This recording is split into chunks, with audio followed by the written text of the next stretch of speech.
स्वागत है आप सबका हमारे YouTube चैनल फ्रीडम 50 स्टडी में। आज हम लोग पढ़ेंगे। ब्लर तो नहीं हो रहा ना? एक बार देख लीजिए तो। एक मिनट। हाँ, ठीक है, फिर से एक बार चलते हैं। अरे यार, क्यों ब्लर होने लग रहा है बार बार? शायद अब सही होगा। ठीक है। हाँ ठीक है, चलिए अच्छा। फिर से एक बार देखते हैं। कक्षा 8 गणित अभ्यास 13C, ठीक ना। वृत्त का वृत्त और चक्री चतुर्भुज भाग 1 है, ठीक ना। हम लोग आगे सवाल देख चुके हैं, अभी इस सवाल को देखते हैं। यहाँ पे जो सवाल है 13C का, 13B तक हम लोग पढ़ चुके हैं, ठीक ना। कुछ सवालें थी जो कि पढ़ चुके थे। अब हम लोग चक्री चतुर्भुज पे आ गए हैं। बी में हम लोग कुछ सवाल दो टाइप के सवाल थे और दोनों टाइप के सवाल हम लोग कर चुके हैं। अब सी में आए हैं, इसमें भी एक दो टाइप का सवाल है, उस सवाल को हम लोग कर लेंगे और उसको करेंगे, ठीक है ना। देखिए, चक्री चतुर्भुज में क्या होता है, चक्री चतुर्भुज किसे कहते हैं, हम पहले ही वीडियो में बता चुके हैं। पहला जब स्टार्टिंग वीडियो किए थे इस 13वें का, तो हम स्टार्टिंग में ही पहले वीडियो में हम बता चुके हैं। अब देखिए, पहला वीडियो किसी को बोलता हूँ, पहला वीडियो में जाके देखिए तो स्टार्टिंग का 1A देखने लगते हैं बस लड़के, बोलते हैं सर इसमें कहाँ बताए हम। अरे जो चैप्टर स्टार्ट हुआ उसको देखा करिए भाई आप लोग, ठीक है ना। कि कौन सा है, जैसे 13 बता रहा हूँ तो 13 में बोलूंगा कि स्टार्टिंग में ही बता दिया हूँ, तो 13A में ही बताया हूँ स्टार्ट करने में समय, ठीक है ना। 13 भाग 1 में बताया हूँ। अब आप लोग जा करके दूसरे वाले के पहले ए में देखेंगे कि पार्ट ए में कहाँ है, तो फिर दिक्कत होगा ना। अब इतना तो समझ रखा करिए कि किसमें खोजना है किसमें नहीं खोजना है, ठीक है ना। अब देखिए, यहाँ पे देखिए पार्श्व चित्र में दिया है ओ, मतलब पार्श्व चित्र में बिंदु ओ वृत्त का केंद्र है। ओ क्या हमारा वृत्त का केंद्र है, यहाँ पे ओ लिख दीजिए, वृत्त का क्या यहाँ पे केंद्र बना दीजिए, ओ वृत्त का केंद्र है। वृत्त के अंतर्गत बने चतुर्भुजों की में चक्री चतुर्भुज का नाम बताना है, चक्री चतुर्भुज का नाम बताना है। तो सबसे पहले हम लोग चक्री चतुर्भुज में संलग्न चित्र ये दिया है। अब ये चित्र में क्या करना है कि चक्री चतुर्भुज का नियम बता दे रहा हूँ, थोड़ा सा समझ लीजिएगा। जो वृत्त के चारों कोनों पर टच होगा उसको चक्री चतुर्भुज बोलेंगे। जैसे कि ये कोने पर टच है, वृत्त के किनारे पर टच है, मतलब ए बी और ये सी और ये डी, ये चक्री चतुर्भुज में आएगा। लेकिन ए बी ई और डी ये चक्री चतुर्भुज में नहीं आएगा। क्यों? क्योंकि ये अंदर में है, अगर ये बाहर भी होता तो भी नहीं होता। बात समझ में आ गया ना? मतलब इसी लाइन पे होना चाहिए तभी ये चक्री चतुर्भुज होगा। फिर से एक बार बता दे रहा हूँ, जैसे कि ए बी सी और डी चक्री चतुर्भुज है क्योंकि ये सारे किनारे पर क्या हमारा टच है। लेकिन अगर किनारे से अंदर अगर टच रहेगा तो ये चक्री चतुर्भुज में नहीं आएगा। जैसे ए बी ई डी चक्री चतुर्भुज में नहीं है। अगर ये बाहर की तरफ होता ना, बाहर भी निकल जाता, इधर भी निकल जाता और इसे मिलाए होते ना, तो भी ये चक्री चतुर्भुज नहीं होता। बाहर वाला सवाल आएगा तो कंफर्म हो जाएगा। लेकिन इतना दिमाग में बैठा लीजिएगा कि जो चक्री चतुर्भुज किसको कहते हैं, जो केंद्र पर यहाँ पे टच होता है उसको चक्री चतुर्भुज कहते हैं। दूसरा चीज ध्यान रखिएगा, चक्री चतुर्भुज के सम्मुख कोण मतलब आमने और सामने कोणों का मान कितना होता है, 180 डिग्री। मतलब इसका और इसका दोनों को जोड़ देंगे और जोड़ने के बाद जो आएगा वही क्या हो जाएगा, 180 डिग्री, ठीक है ना। बात समझ में आ गया। आमने सामने कोणों का योग कितना होता है हमारा, 180। आमने सामने बस याद रखिएगा, या सम्मुख बोलते हैं इसको, तो समझ लीजिएगा। सम्मुख कोणों का योग कितना होता है हमारा, 180 डिग्री, ठीक है ना। योग 180 डिग्री, सम्मुख कोणों का योग 180 डिग्री और आमने सामने कोणों का योग भी कितना होता है, 180 डिग्री। बात एक ही है, बस घुमा फिरा के बोला जाता है। बात समझ में आ गया। अब देख लीजिए इसमें बोला कैसी है, पार्श्व चित्र में वो वृत्त का केंद्र है। वृत्त के अंतर्गत बने चतुर्भुजों को चक्रीय चतुर्भुज का नाम लिखिए। चक्रीय चतुर्भुज अभी बता चुका हूं, तो आप लोग को लिखने की जरूरत है, लिख सकते हैं अपने हिसाब से भी, लेकिन हम लिख देते हैं, ठीक है ना। यहाँ पे देखिए, चूंकि चूंकि बिंदु, यहाँ पे देखिए, यहाँ पे लिख देंगे बिंदु ए बी सी और क्या हमारा एवं डी, एवं क्या हो जाएगा हमारा डी, डी वृत्त पर स्थित है। क्या हमारा है, वृत्त पर, वही बात बोले ना, वृत्त पर स्थित है। बस लिखने का तरीका है, वृत्त पर स्थित है, स्थित स्थित है, स्थित है। अतः मतलब इसलिए, इसलिए यहाँ पे क्या हो जाएगा, इसलिए अगला लिखेंगे चतुर्भुज, चतुर्भुज, चतुर्भुज, ठीक ना। यहाँ पे चतुर्भुज ए बी सी डी चक्री चतुर्भुज है, ठीक है ना। यहाँ पे क्या हो जाएगा हमारा, चक्री चतुर्भुज, चक्रीय चतुर्भुज है। देखिए कुछ ज्यादा दिक्कत नहीं है, चतुर्भुज है, चतुर्भुज है, चक्र चतुर्भुज है। बात समझ में आ गया। देखिए बिंदु यहाँ पे लिखा हुआ है, बिंदु यहाँ पे बिंदु ए बी सी डी, हम बताए थे ए बी सी डी ये किस पे स्थित है, वृत्त पर स्थित है, वृत्त पर ही स्थित है। इसलिए यहाँ पे, इसलिए चतुर्भुज ए बी सी डी चक्र चतुर्भुज है। यही दो लाइन लिख करके इस सवाल को खत्म करना था, और कुछ सवाल में था ही नहीं। अब हम लोग चलते हैं इसके अगले सवाल को, देखते हैं कि अगला सवाल में क्या है, ठीक है ना। दूसरा सवाल हमारा दिया हुआ है कि पार्श्व चित्र में बिंदु ओ वृत्त का केंद्र है, ओ वृत्त का केंद्र है। बोला ए बी सी डी ई तथा एफ बिंदु दिए गए हैं। देखिए ए बी सी, सी के बाद कहाँ डी तो दिया है कि नहीं, डी कहाँ दिया है इसमें, डी बाहर की तरफ दिया है, ठीक है ना, डी बाहर बिंदु दिया हुआ है, डी, ठीक है ना। A B C D E F, देखिए ई रेखा पे दिया है, ये भी रेखा पे दिया है, ये भी दिया है, ये भी दिया है। तो अब बताना है कि बोल दिया है कि दिए गए बिंदुओं में कौन कौन मतलब कौन से बिंदु चक्री चतुर्भुज का एक वृत्त मतलब कि वृत्त पर है। तो एक वृत्त पर कौन कौन सा है, देखिए ए बी, ठीक ना, ई और F. A B E F क्या हो जाएगा, चक्री चतुर्भुज में आ जाएगा। बाकी सब चक्री चतुर्भुज में है ही नहीं। देखिए हमने बताया था कि अंदर भी रहेगा तो वो भी चक्री चतुर्भुज में रहेगा, तो बाहर भी रहता है तो वो भी चक्री चतुर्भुज में नहीं आता है। मतलब सी और डी तो चक्री चतुर्भुज की रेस से बाहर हो गए हैं, वो लोग चक्री चतुर्भुज में आएंगे ही नहीं, ठीक है ना। वो दूसरी में आ सकते हैं लेकिन चक्री चतुर्भुज में तो नहीं आएंगे, ठीक है ना। तो अब देख लीजिए यहाँ पे लिख सकते हैं, क्या लिखेंगे, जैसे उस सवाल में लिखेंगे उसी तरीके से लिखेंगे। चूंकि चूंकि बिंदु, ठीक है ना, बिंदु बिंदु ए बी, ठीक है ना, ए बी और ई तथा एफ, तथा यहाँ पर हो जाएगा एफ, वृत्त के, ठीक ना, यहाँ पर हो जाएगा वृत्त के, ठीक ना, परिधि पर स्थित है, वृत्त पर स्थित है, ऐसा लिख सकते हैं, वृत्त के, ठीक ना, परिधि पर स्थित है, परिधि, कहीं कहीं लिखा ऐसा आ जाएगा इसलिए मैं दो तरीके अलग अलग चेंज करके लिख रहा हूँ, परिधि पर स्थित है या वृत्त पर स्थित है, बात एक ही हुआ, परिधि पर स्थित है, स्थित स्थित है, अतः या इसलिए, इसलिए यहाँ पे हो जाएगा हमारा चतुर्भुज, ठीक है, चतुर्भुज,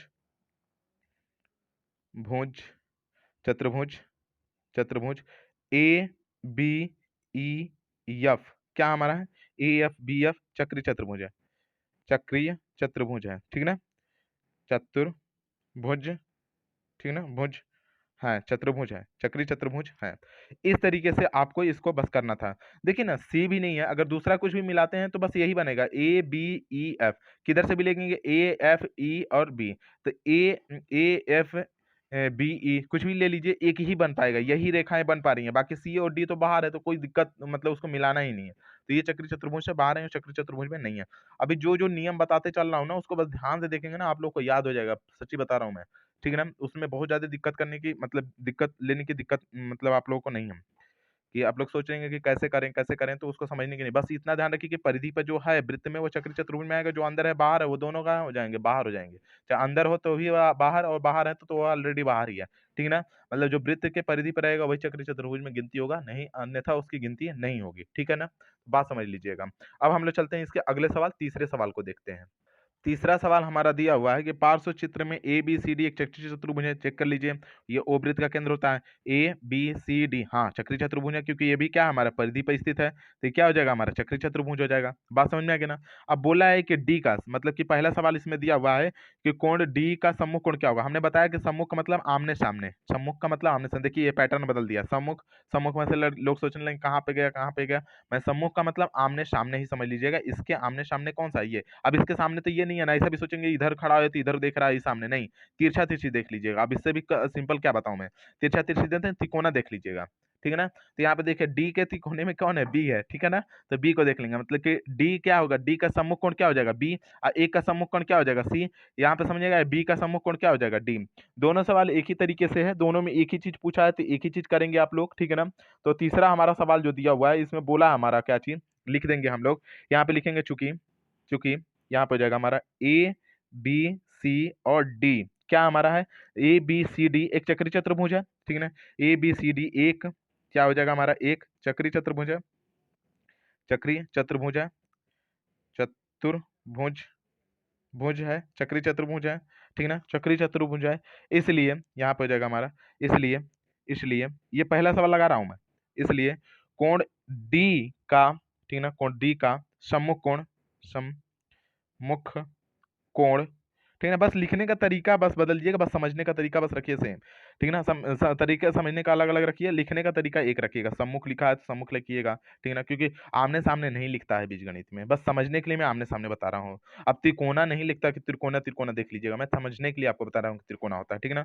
सम्मुख कोण क्या हो जाएगा हमारा, कोण बी है, बी है, ठीक है ना। अब देख लीजिए दूसरे सवाल में भी जस्ट वही चीज लिखना है और कुछ करना नहीं है, लिख देंगे हम लोग, चूंकि चूंकि ए बी सी और डी एक क्या हमारा है, चक्रीय चतुर्भुज है, चक्रीय चतुर्भुज है, चतुर्भुज, चतुर्भुज है, चक्रीय चतुर्भुज है।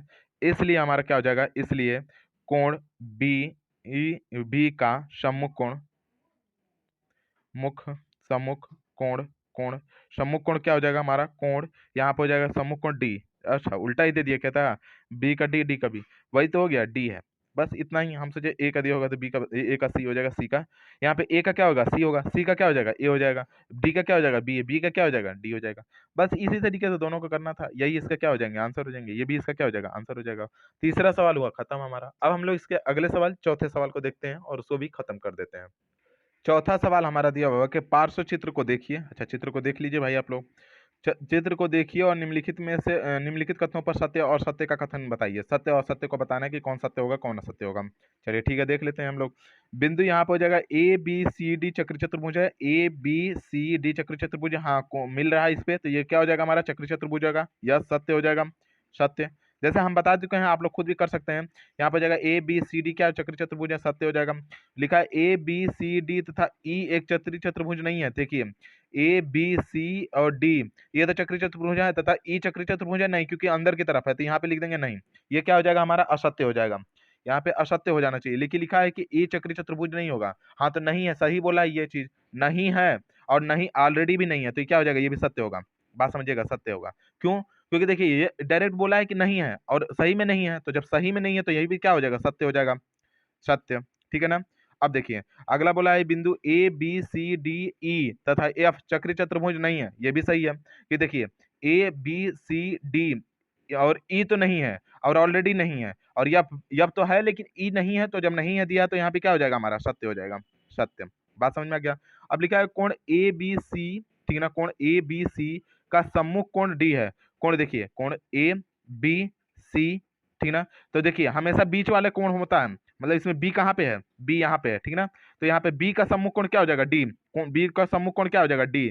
हम बताए थे ना A B C, A B और सी बीच वाले को लेते हैं, बीच वाला ही कोण होता है, मानते हैं हम, तीन को दिया रहता है लड़के सोते हैं, ए को लेंगे बी को लेंगे सी को लेंगे, नहीं जो बीच में होता है उसको देखते हैं।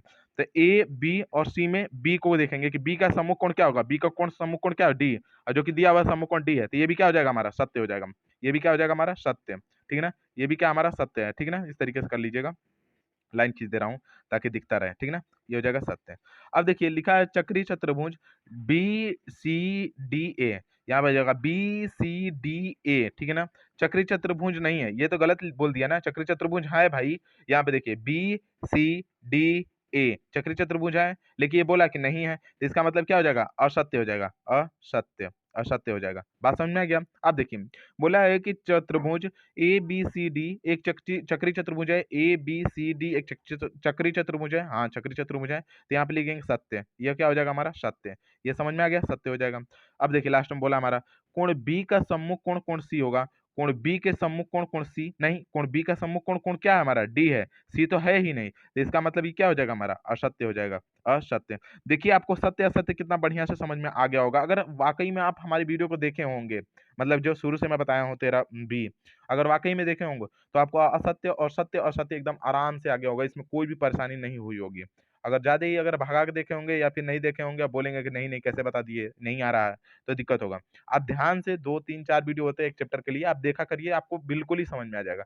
फिर नहीं आए फिर कमेंट किया करिए नहीं आ रहा है। अब नहीं देखेंगे बीच में ही बोलेंगे नहीं आता है, हमको नहीं समझ में आ रहा है, आपका ये सवाल नहीं आ रहा, वो सवाल नहीं आ रहा, तो फिर ये आपकी गलती है ना, हमारी गलती थोड़ी ना। हम तो सारा सवाल एक सीक्वेंस में बताते हैं। एक भी सवाल जैसे कि हमारा वीडियो देखेंगे, एक भी सवाल मैं छोड़वाता नहीं हूँ, जल्दी जल्दी छोड़ता ही नहीं हूँ, चाहे वो सत्य हो असत्य हो, रिक्त स्थान हो, या फिर छोटा से छोटा सवाल हो या बड़ा से बड़ा सवाल। मेरा मानना है कि क्या पता जो सवाल मतलब दूसरे को आ रहा हो वो एक बच्चे किसी बच्चे को ना आता हो, इसलिए मैं सोचता हूँ कि मेरे को तो भाई पता नहीं है ना, सामने तो बैठा नहीं है बालक कि मुझे पता चलेगा कि इसको कौन सा आ रहा है कौन सा नहीं आ रहा है। इस चीज का मतलब सब सवाल बता दो, कोई भी सवाल छूटना नहीं चाहिए, सब सवाल बता देता हूँ इसलिए मैं। ठीक है ना, तो इस बात को ध्यान रखा करिए।